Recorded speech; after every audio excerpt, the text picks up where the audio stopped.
Alors Marie-Christine, on est au bout de Provence. Oui. Et vous êtes dans un atelier de santon. Voilà. Et vous êtes une apprentie santonnière. Oui, si on veut. Oui, Qu'est-ce oui. qui vous a donné le goût de venir au santon? Qu'est-ce qui m'a donné le goût? Ce qui m'a donné le goût de venir au santon? Ben déjà, bon, j'ai cherché un petit boulot, quoi. Et puis, bon, j'ai jamais fait les santons. Et puis, c'est là qu'on m'a appris comment faire les santons. D'accord. Le goût, c'est venu en cherchant un boulot. Et Là, c'est voilà, tombé quoi. sur un métier pour être santonnière. Santonnière, moi, pourquoi pas? Ok. Un santon, il vous arrive dans les mains, il est déjà cuit? Oui, il est déjà cuit. Il est déjà moulé, cuit et barbé. Et Voilà. vous, votre tâche, c'est de faire, Marie-Christine? Ben, ma tâche, c'est de peindre. Le maman, il arrive comme ça dans mes mains. Et finition, il doit arriver comme ça. Voilà, tout peint. Et là, je suis en train de les peindre. D'accord. Là, j'ai fait le t-shirt, les cheveux. Et là, je vais faire le foulard. Absolument, s'il vous plaît, Marie-Christine. Bon, là, il faut commencer par le t-shirt. Bon, après, il faut faire les cheveux. Il y a le foulard, le pantalon. Mais en fait, il faut pas trop... Par exemple, si je fais le t-shirt, il faut pas que... Au moment où je vais faire le t-shirt, je fais le foulard, quoi. Pour pas en mettre de partout. Non, par exemple, le t-shirt, il faut pas que je fasse le sac. Parce que si je tiens comme ça, je vais en mettre de partout. Le sac, je ferai en dernier. Faut prendre juste un pinceau fin et pas trembler.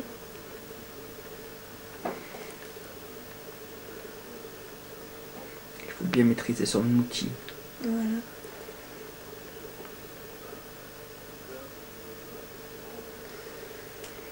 Le choix des couleurs, qui est-ce qui les détermine, Marie-Christine?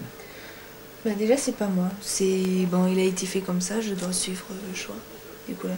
Bon, le choix des couleurs, je pense c'est Madame Campagna. Madame Perron. Je serai là par tout à l'heure, Madame Perron Campana. Voilà. Par exemple, il faut pas que je fasse la vert, quoi. Hmm. Faut que je fasse rouge, il faut que je suis. Et comment vous avez su qu'il y avait... C'est l'exposition d'un santonnier. J'ai téléphoné. C'est de la gouache, c'est quoi comme peinture, Marie-Christine? C'est de la peinture à l'eau, c'est de l'acrylique. C'est ça, voilà, c'est de l'acrylique. C'est marqué là.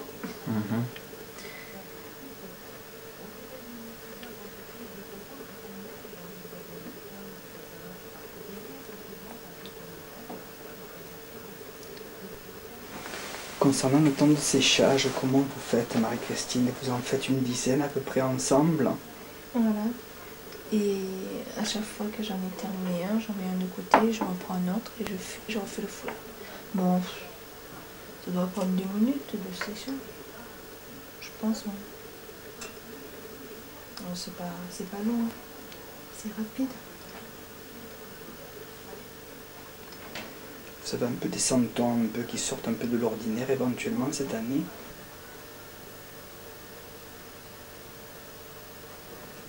Vous avez un peu de monde là, le 24? Oui, il y en a eu, mais... Pour moi, ça sort de l'ordinaire. Des chameaux. Plutôt des animaux? Ouais.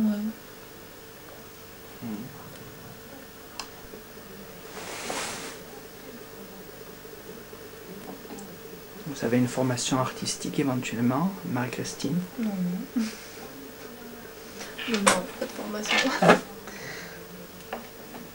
On m'a appris, mais...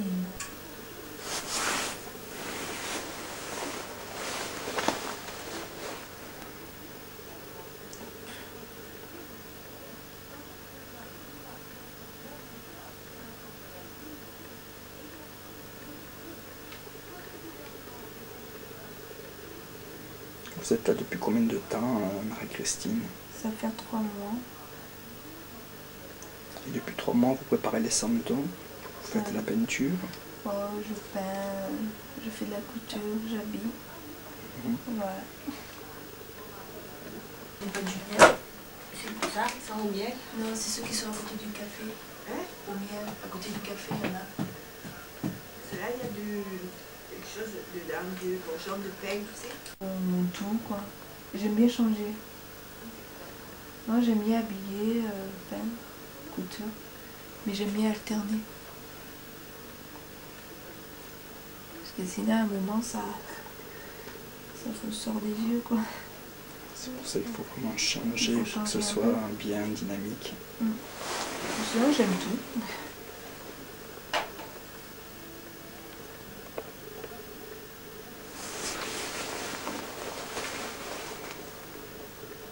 Vous avez plusieurs sortes de pinceaux. Oui. Ça part du 12 au numéro 4. Au plus... Ça, c'est au numéro 2. Donc là, ce que vous avez dans la main, c'est à peu près quel numéro, Marie-Christine? Ben là, c'est du plus gros, c'est du 12. Là aussi, c'est du 12. En fait, ça va du 12 jusqu'à 1. Voilà, les pinceaux.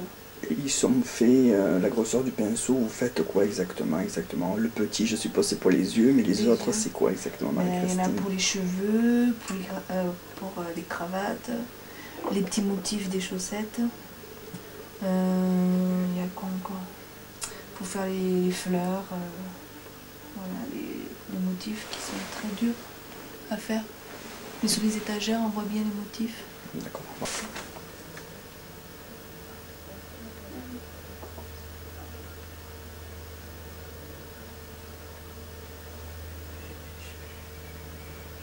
Le pot. Oui, mais c'est important, Marie-Christine. Quelle peinture vous utilisez? Quelle couleur vous avez à votre disposition? Alors, on a toutes les couleurs. On a du marron. Et c'est les couleurs aussi, je pense qu'il faut faire Acrylique. Celle que vous utilisez en ce moment pour le meunier. c'est pas tellement dans les couleurs, c'est surtout dans la matière. La matière. Oui, c'est des acryliques. Oui, ça y c'est. Mais demandez Ah, pardon. Plutôt des couleurs, les toutes coloris.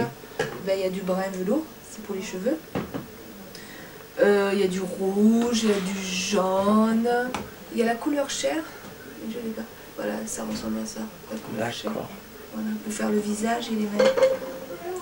Ici. Et est-ce que vous pouvez les mélanger? Dans la cour de l'ancienne école. J'irai tout à l'heure, oui. J'irai jeter un petit coup d'œil. De toute façon, je crois que c'est indiqué. Ils ont mis des flèches. Qu'est-ce qu'il y a dans ce marché de Noël? Mais les couleurs qui sont mélangées sont dans des petites capsules. D'accord. Kinder. D'accord. Au moins que ça serve les capsules. Voilà. Un petit mélange. Alors dans nos capsules Kinder, dans celle-ci, Marie-Christine, qu'est-ce que vous avez comme couleur grosso modo? Vous avez créé quoi comme couleur? Ben, il y a du violet. Le seul que je me suis servi, quoi. Le reste, je pense qu'il doit avoir du Quelle couleur vous avez là, que vous avez créé? marron. C'est un marron plus foncé, hein, pour des Non, couleurs plus clair, foncées. plus clair. Ah, plus clair. Voilà. Je veux dire par rapport à la chair, couleur chair, pour des peaux plus teintées. Ben, pour les peaux plus teintées, non, on fait pas de peau D'accord. teintée. Gaspard, Si, bon. les rois mages. Ben, on Et prend alors? Et voilà, et oui. on prend du marron, mais... Oui,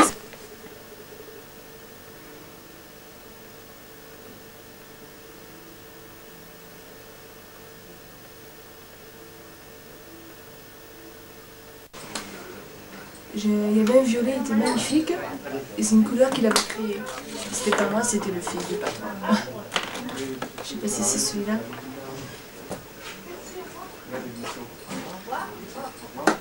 Voilà, c'est celui-là. Petit violet. Oh, oh, oui, oui. Je sais pas comment il a fait, mais... C'est ça, sans au miel. Non, c'est ceux qui sont à côté du café. Hein? Au miel, à côté du café, il y en a. Cela, il y a quelque chose dedans, genre de pain, tu sais. Ouais. Alors, vous êtes Madame Campagna. Oui. Et c'est vous qui vous occupez de l'habillage des santons. Ça veut dire que ici, il faut tout savoir faire. Alors, s'il faut habiller, j'habille. S'il faut coudre, je coupe.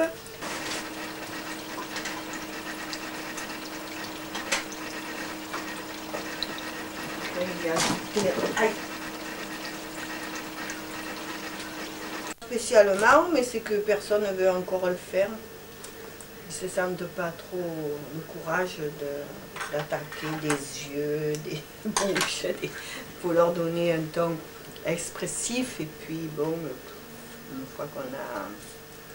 J'aime bien faire les visages. Donc. Là, Madame Campagna, qu'est-ce que vous faites? Vous faites le bonnet du santon habillé. D'une paysanne qui va porter après dans son panier, elle aura un canard ou une poule à la main. Ça sera une... Donc la paysanne, elle n'a pas un bonnet blanc, elle a un bonnet un peu grège avec une dentelle assortie. Après, il y a le bonnet blanc que j'ai fait parce que l'autre, ça va être une fileuse. Déjà, son vêtement, il est plus clair. Selon leur fonction, on les habille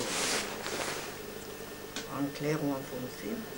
Une fois qu'ils auront les bonnets placés, il faudra encore mettre les accessoires. D'accord. Et qui détermine les coloris, les textures, Madame Campagna? C'est-à-dire que il faut que ça soit en fonction de leur métier.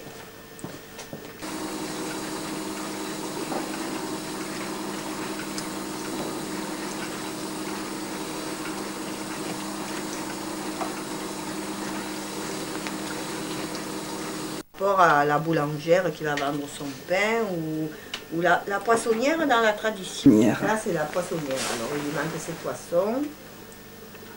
Après, bon, il y a une vieille dame au fagot que vous verrez là-bas sur l'étagère. C'est pareil, elle ne peut pas aller ramasser son bois avec un tablier blanc. Après, il y a une ramasseuse de lavande. Alors elle, on l'habille dans des couleurs bleues parce qu'elle, ça rappelle la couleur de la lavande. Mais en fait, c'est pas... Elle est jeune, c'est pour ça il n'y a pas un vêtement bien précis pour la lavandine. Alors, la poissonnière, elle a un tablier noir. Oui.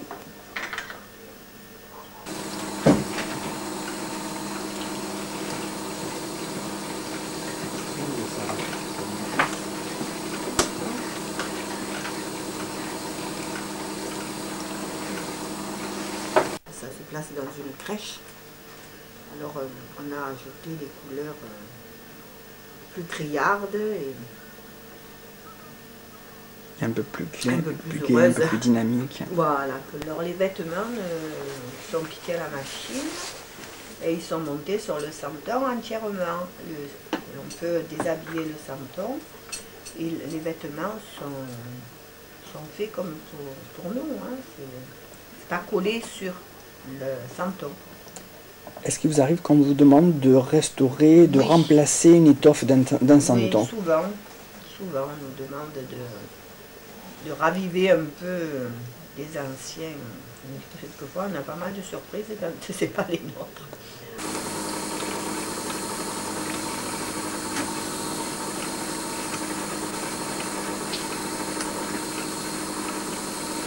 C'est plus facile d'ailleurs de déshabiller un santon quand c'est pas collé. À part les bonnets et les chapeaux, sinon ils ne tiendraient pas sur la tête. Mais... Vous dites, Madame Campagna, il n'y a rien qui doit être collé sur le santon? Non.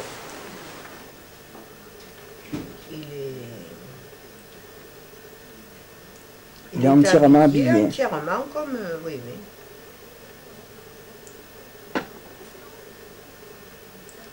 Ça, sont habillés, il y a des attaches pour le tenir. Sa culotte est ajustée.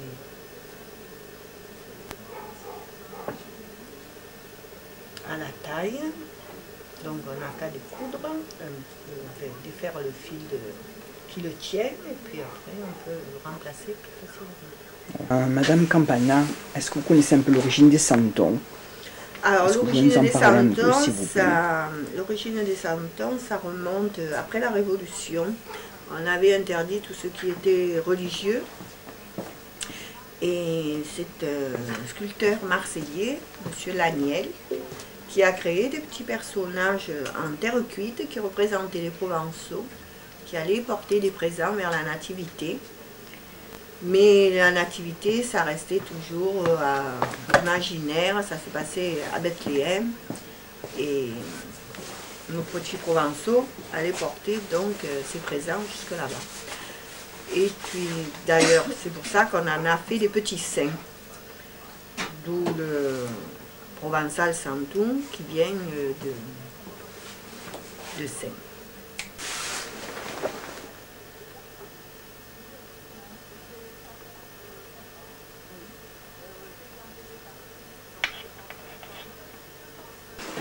Est-ce qu'il y a des gens qui s'habillent d'une certaine façon en Provence?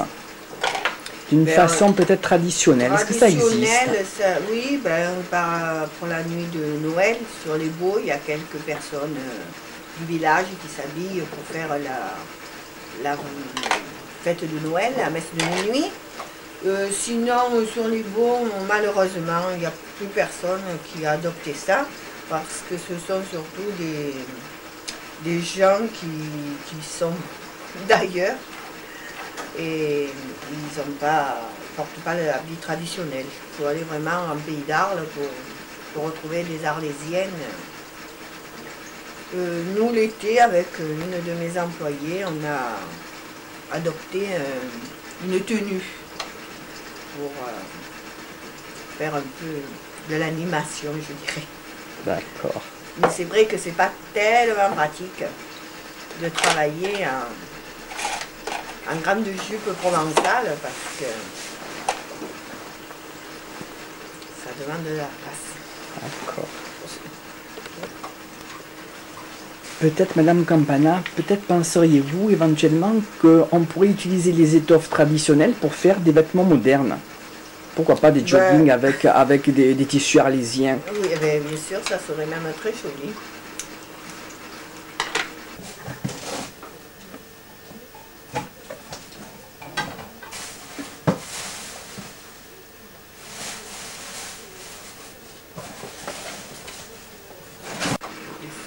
Ils font des vêtements modernes, des caleçons en tissu provençaux. Des robes, même des robes de mariée, j'ai vu moi avec des tissus traditionnels, c'est très joli d'ailleurs. Ok, je vous remercie beaucoup, Madame Campana.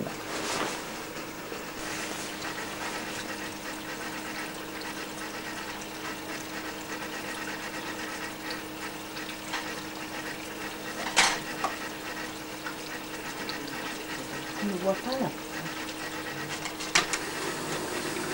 Oh.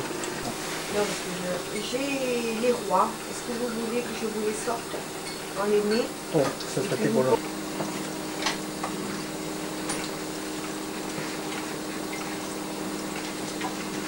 Alors, Balthazar le plumat de peau. C'est le roi noir. Après, il y a le roi sémite. Gaspard, en bleu.